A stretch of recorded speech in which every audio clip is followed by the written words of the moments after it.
32वां अध्याय। पुष्पदंत शंखचूड़ वार्ता। व्यास जी बोले, हे ब्रह्मपुत्र सनत कुमार जी, जब देवाधिदेव महादेव जी ने ब्रह्मा विष्णु और देवराज इंद्र सहित श्री कृष्ण को शंखचूड़ के वध का आश्वासन दिया, तब सब देवता प्रसन्न होकर उनसे विदा लेकर अपने अपने धाम को चले गए। तब आगे क्या हुआ, भगवान शिव ने क्या किया। व्यास जी का प्रश्न सुनकर सनत कुमार जी बोले, हे महामुने, भगवान शिव के आश्वासन देने पर कि वे असुर राज शंखचूड़ का वध करेंगे, सभी देवता अपने अपने स्थान को चले गए। तब भगवान शिव ने विचार किया कि क्या किया जाना चाहिए। तत्पश्चात उन्होंने गंधर्व राजा चित्ररथ पुष्यदंत को स्मरण किया। स्मरण करते ही पुष्पदंत तुरंत वहां शिवजी के सामने उपस्थित हो गए। पुष्पदंत ने हाथ जोड़कर महादेव जी को प्रणाम किया और उनकी स्तुति की।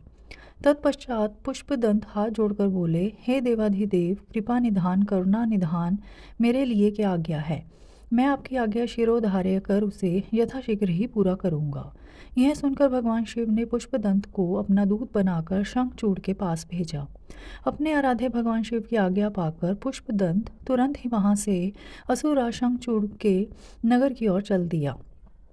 पुष्पदंत शंखचूड़ के नगर पहुंचकर उनसे मिला और बोला, हे असुरराज, मैं त्रिलोकीनाथ भगवान शिव का दूत बनकर उनका संदेश लेकर आपके पास आया हूँ। उन्होंने कहा है कि आप यथाशीघ्र देवताओं को उनका राज्य वापस सौंप दें, अन्यथा भगवान शिव के साथ युद्ध करें। युद्ध में उनके हाथों आपका वध निश्चित है।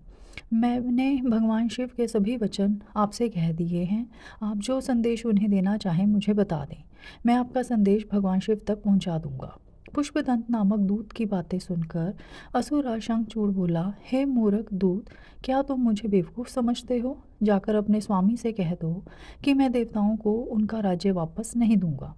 मैं वीर हूँ, युद्ध से नहीं डरता। अब शिव और मेरा सामना युद्ध भूमि में ही होगा। असुर शंखचूड़ के ऐसे वचन सुनकर पुष्पदंत मन ही मन क्रोध की सारी सीमाएं पार कर गया, परंतु अपने स्वामी की आज्ञा के बिना वह कुछ नहीं करना चाहता था, इसलिए चुपचाप वापस शिवजी के पास लौट गया।